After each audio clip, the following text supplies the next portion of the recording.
All right. Good afternoon, everyone. Can you hear me well? Yeah. All right. So today I want to talk to you about flexibility and energy efficiency services in the digital age.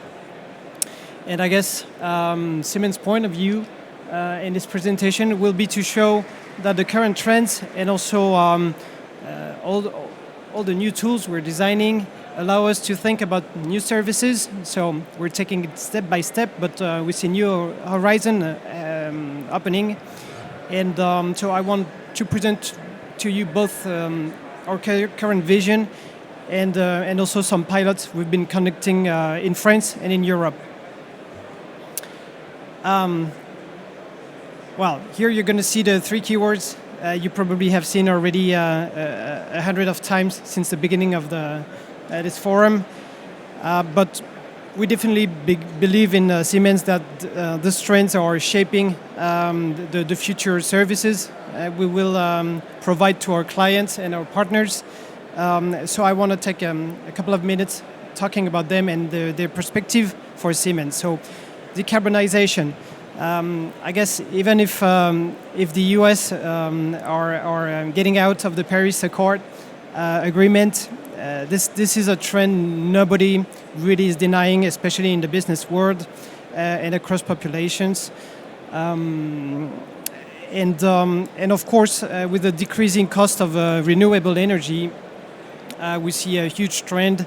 If you also add the electric car and all those well-known trends, even though we still live in a fossil world, in an energy fossil world, we know that the coming decade is going to see a huge transformation, and so right now is the time, at least for us in Siemens, to design our future products and services. Decarbonization is actually made possible by the decentralization. If you think about photovoltaic, for instance, it's obvious that you cannot have a huge power plant that take over half a country to produce the energy. So decentralization makes much more sense when you think about the new ways of producing energy than it did with the previous technologies. And with all this distributed generation, the trend that we see behind is also autonomous buildings, autonomous people becoming actors and not just consumers of this new energy landscape. And so when you talk about many more actors, then of course you can be talking about new services, new ways of catering to those people, and also new degrees of freedom. And really, at some point, what you need is to make everybody able to communicate together and to act fast in an efficient way. And this is digitalization that's really helping us there pave the way.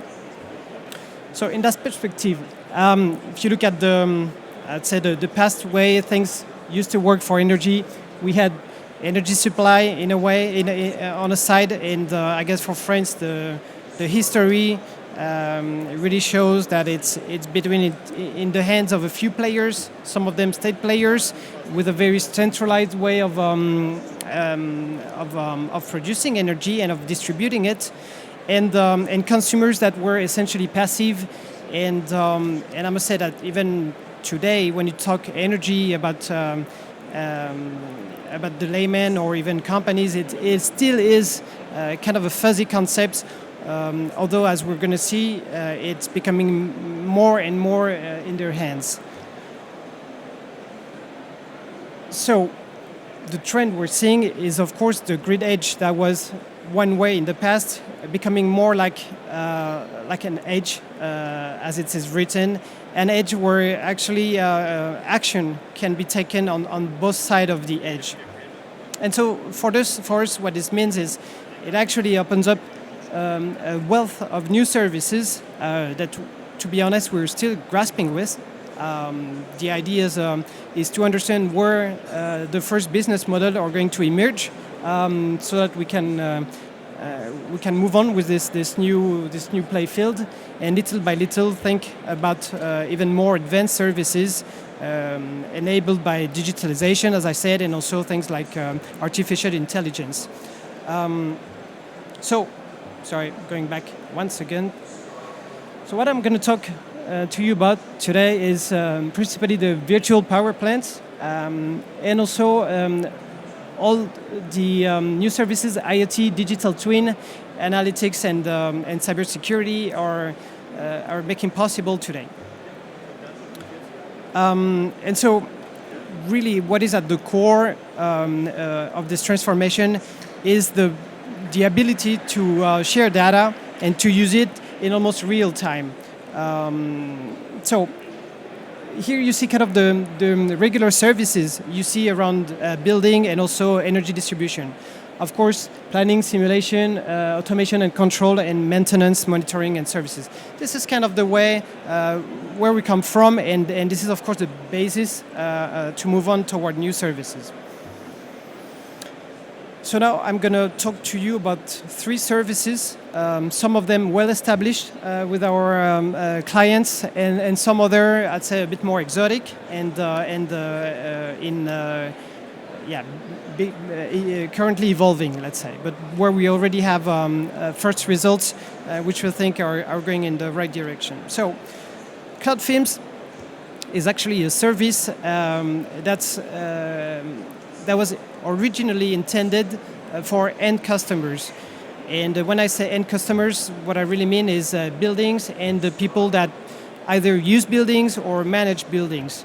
And so it's a service that's based on data, on the possibility to rely on a lot of data in almost real time, data coming from the building, that is mainly from the environmental conditions of the building and also its equipment. Okay, and the way we thought about it is how can we use this data to make maintenance, to make comfort, to make energy consumption much better in a measurable way in the building.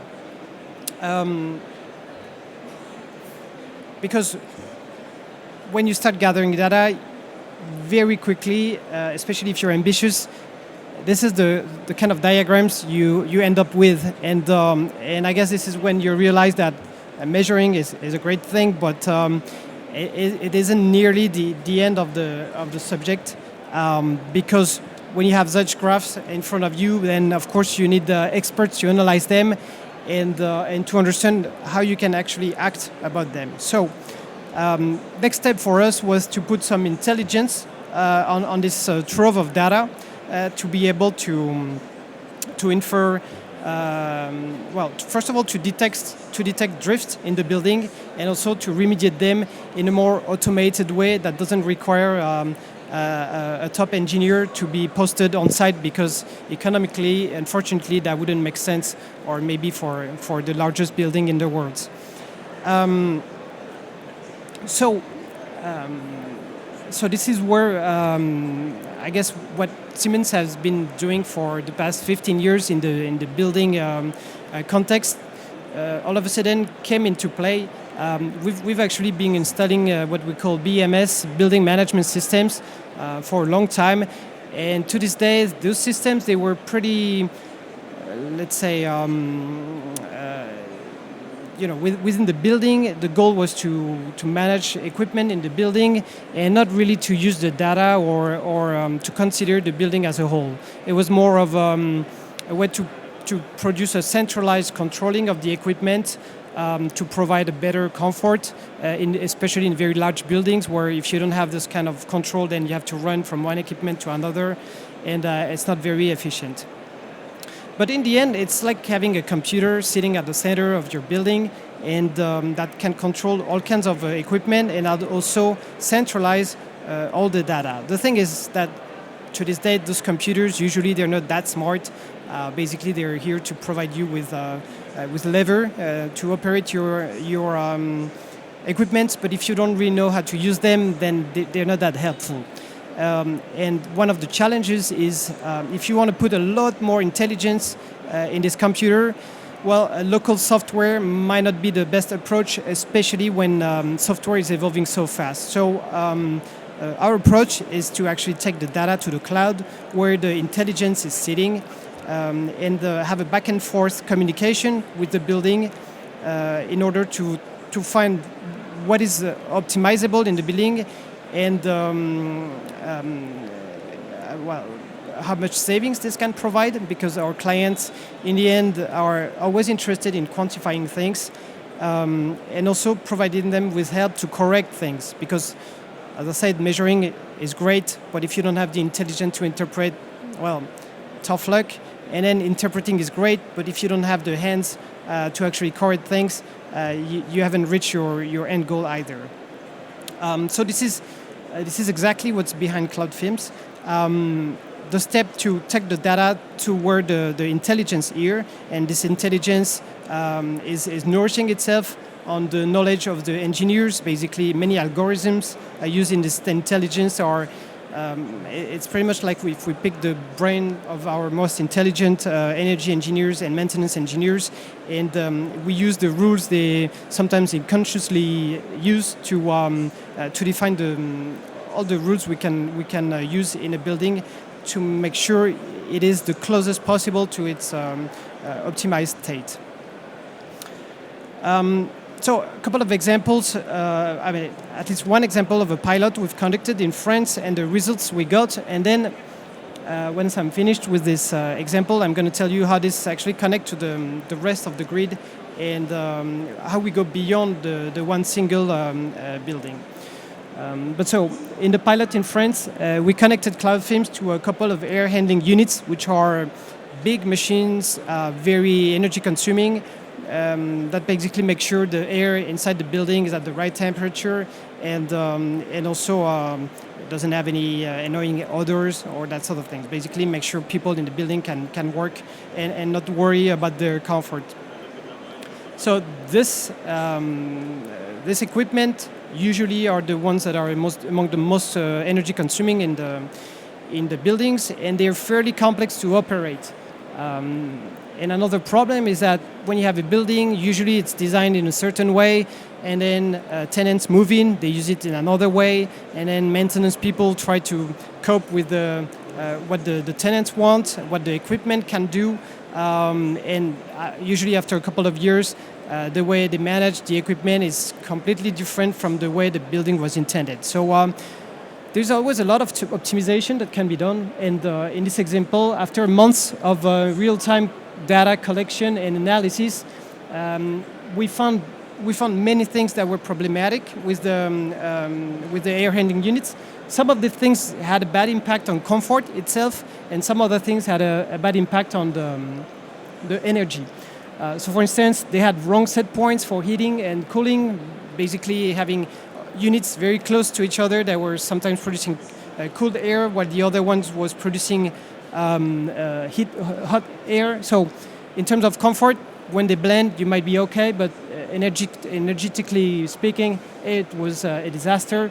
They also had some defective CO2 sensors measuring a very low intake of CO2, and it was basically asking the air handling unit to putting a lot of outside air to bring in more oxygen.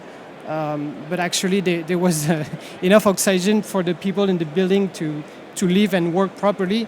It's just that one sensor can sometimes lead to huge drift of energy. And also of comfort, because when you're taking air outside that's at 0 degree, sometimes you don't even have enough energy to warm it up and to make sure people in the building are fine. And then a couple of stuck valves that were preventing chilled water to come into the air handling units, and effectively they weren't able to cool down the building. So in the summer, this was a huge problem. What we get from such numbers is very accurate calculations of how much consumption reduction we can obtain by correcting everything.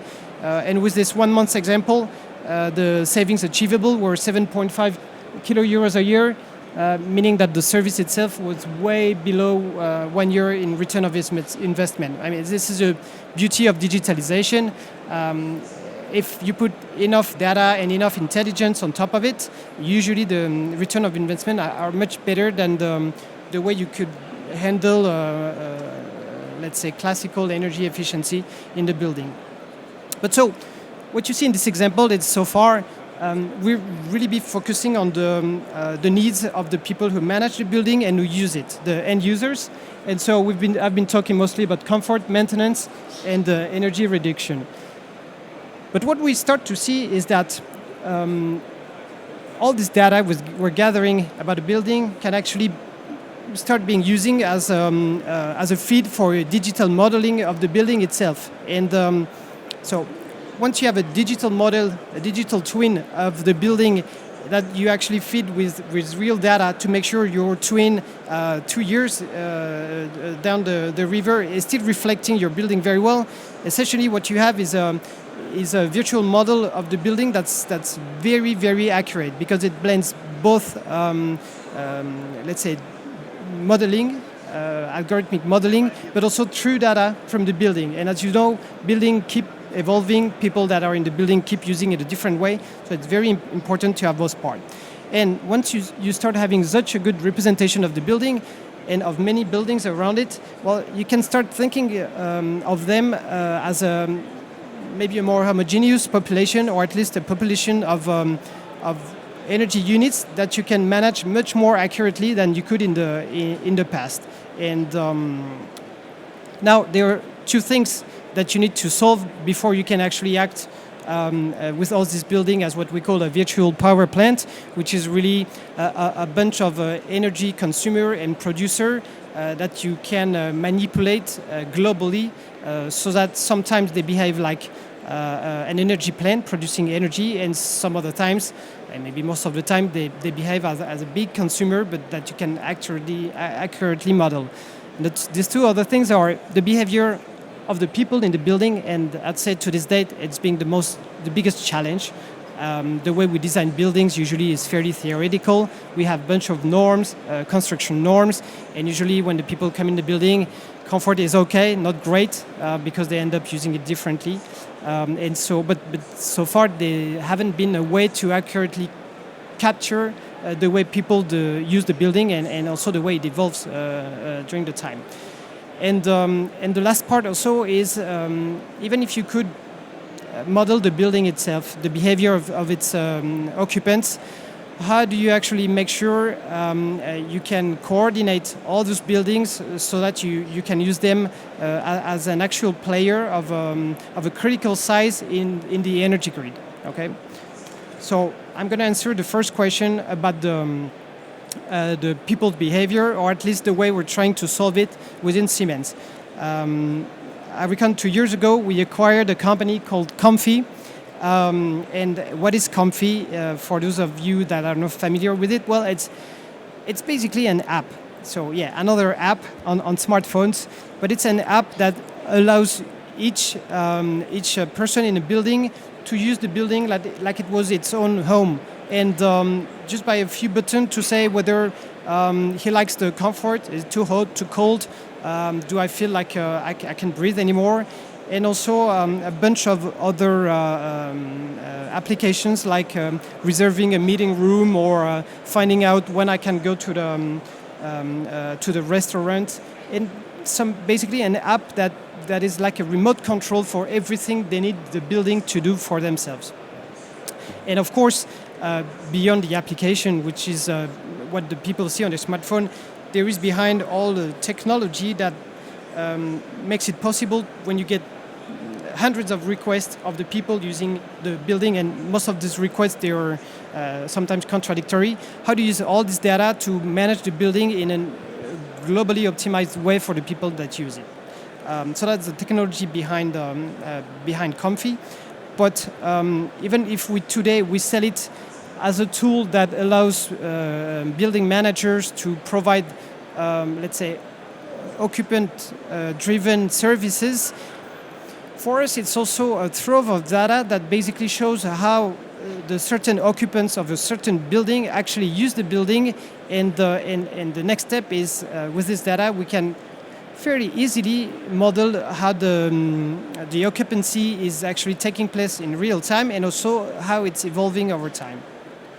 And with this data, we can have a much more accurate modeling of the building itself, because now we don't just have a digital twin that is something fairly accurate about the building, but where an essential component is missing, and it's the one that makes the building interact with its occupants. So again, like my previous example, the most immediate usage and I'd say a business model for us is comfort and user services, and this is the reason why people today actually buy the Comfy application and the technology behind it. But the next step we see is a fine real-time user behavior modeling in order to have even more accurate modeling of the buildings themselves. And find out new business models where we can provide more value to the end customers, more value to ourselves also, and as you can gonna see in my last example, more value to the people operating the grid. And so my last example, which is also undergoing a pilot in France, is the virtual power plant. Which is a concept becoming more and more known. But the way we treat it within Siemens, historically, when you look at the virtual power plant, which is basically bringing demand response to large energy consumer, it's being focused on the most electricity-intensive sites in the world. Basically, the ones that consume that have huge power peaks in their consumption, and where, in terms of balancing the grid, it makes good financial sense to ask them to shave some of the peaks and to get rewards for that. And so most of the field of demand response to this date has been focusing on those very large consumers, offering them incentives to basically make sure their consumption, their electricity consumption, is the flattest possible compared to their usual way of using it. Now the problem is, usually when you talk demand response, you're talking 10 megawatt, 100 megawatt, so huge consumption. If you look at a 10,000 square meter building, usually you're in the order of a few hundred kilowatts, and maybe 1 or 2 megawatt for the larger buildings. So way below the threshold where it's been made, it makes sense, or at least for the past years, to economically ask them to shave some peaks of electricity consumption. But one way of bringing demand response with a financially sound way of making money is to massify the consumption of buildings, of commercial buildings, so that they, at least to the grid operator, they appear like a big consumer, even though it's actually made of a smaller entity that usually have nothing to do with themselves. It's not the same legal entity. But so today, this is the most, that's a direct business model that we're seeing, where we can actually help these people that are not knowledgeable at all about electricity. Usually plain building users, they don't even know how much they pay in terms of energy bill. And if you start talking to them about power management, it's completely out of their scope. And what you really need to do is to bring them a service where you're going to share some of the gains that you get from applying to demand response program, without having to ask them to actually do things themselves or even understand things themselves.